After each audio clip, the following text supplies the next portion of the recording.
Hi everyone, खुलुमबाय लोगोफोर आंनि गोदान मोनसे भिडिअआव नोंथांमोनखौ बयखौबो बरायनाय थाबाय।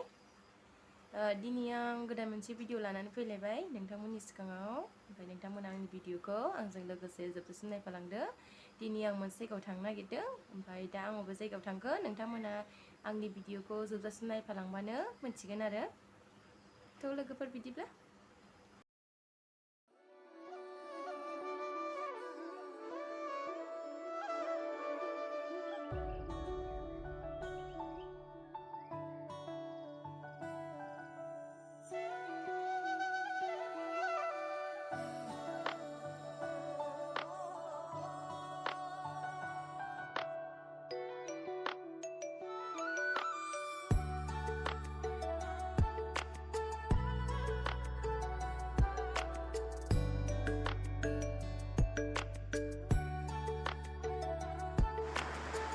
नैबे तितागुरि high school M E school आरो जों बेहायनो फैदो। बेनि सेराव गभर्नमेन्टनि हस्टेल दङ, गार्ल्सफोर थाग्रा गभर्नमेन्टनि आरो। जायखि कलेजाव फराया मानो बाहाय रायलायनानै थाफैनो हायो। बेहायनो बिनानाव दङ, सासे बिनानाव थाफैयो, बेखौ नायनो फैदों आरो। ओमफ्राय जानाय थानाय फ्रि मोनजोबो आरो बे हस्टेलाव। ओमफ्राय नोङो अबे कलेजाव हाबो, सोरबा खाथिनिया एसे खम खारबाय, ओमफ्राय ओरै टाउनसिम थांग्राफोर थांगोन आरो 10-20-30 नोंसिनि गारि भारानि माबाल' थाङो। लोगोफोरनि हस्टेला बेनोमोन, ओमफ्राय बिनानावा कलेजाव थांनाया सफैयाखैनो। ओमफ्राय दा जों तितागुरि बाजारावसो लोगो हमसै आरो। बे रुम सिङाव हाबहैनाय जानो नंला लोगोफोरनि बेनो फ्रि हस्टेला गभर्नमेन्टनि।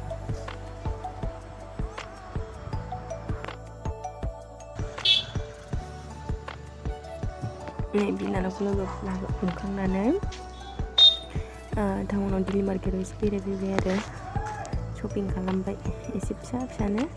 ओमफ्राय दा थांनोसै, फ्लाइअभारथिंजाय थांनोसै, बेरायलांनोसै। नोंथांमोनाबो नायलांबाय थादो।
लोगोफोर फ्लाइअभाराव दसे बेरायलांनोसै, मेंजोब्बाय टाउन गिदिं गिदिं।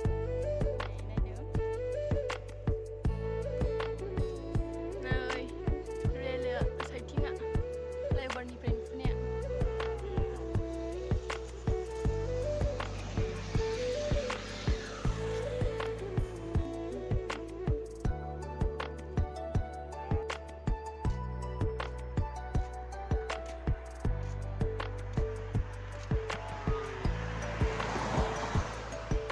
सान्दुंथार बावबो थानो हाया, थांसैसो न'आव।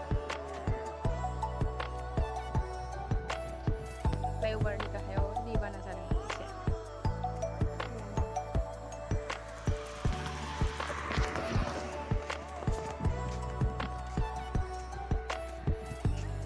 दैबाना नै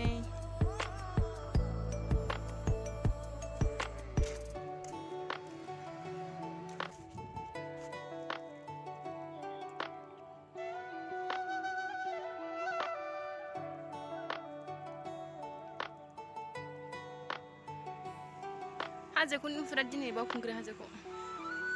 खुवा खुनाय अखा दोमैनायजों। लोगोफोर थांनोसै, बेरायखांबाय आरो जोङो। थांनोसै, अखासो हालायलायनोसै। दा टाउनखौनो गिदिंफैजोब्बाय आरो जों।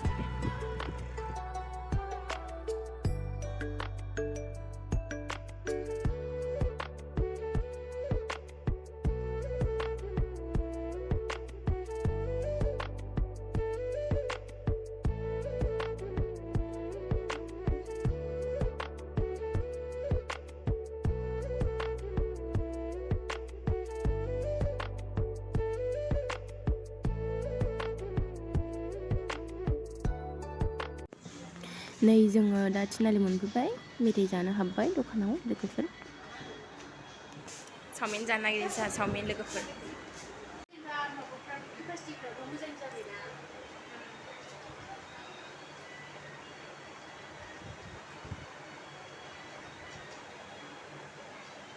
मेथाइ जानो नागिरदों लोगोफोर चावमिन जानानै थांसै एसे फुंनायनि चावमिन जानोसै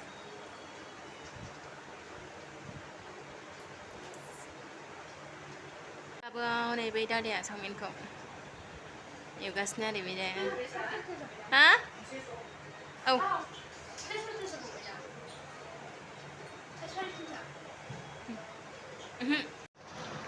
नै लोगोफोर चावमिन जानानै थांसिननानै नैलाय जि साइसखौ चावमिना फं चावमिन आरो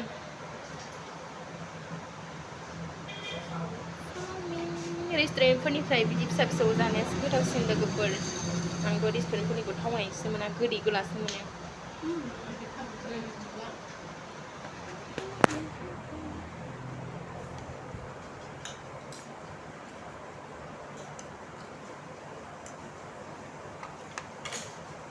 जों जागासिनो लोगोफोर खोमसि लोगोफोर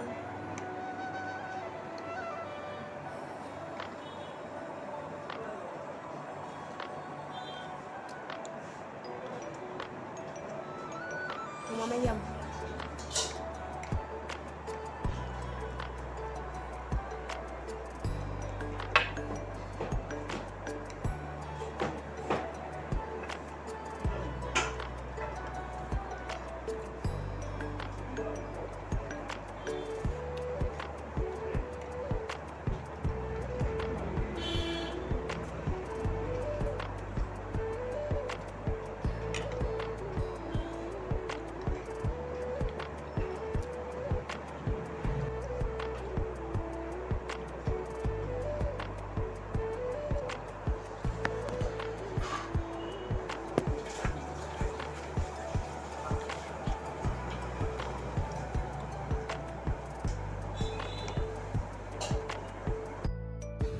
लोगोफोर आं भिडिअखौ बावनो फोजोबनोसै जानायावनो आरो जाबाय थानोसै आरो आं भिडिअखौ बावनो फोजोबनोसै ओमफ्राय आंनि चेनेलखौ साबस्क्राइब खालामनानै दाबाव लोगोफोर अननानै साबस्क्राइब खालामनानै हो आरो भिडिअखौ नायनानै मोजां मोनदोंबा कमेन्ट लाइक खालामनो दाबाव बाय बाय लोगोफोर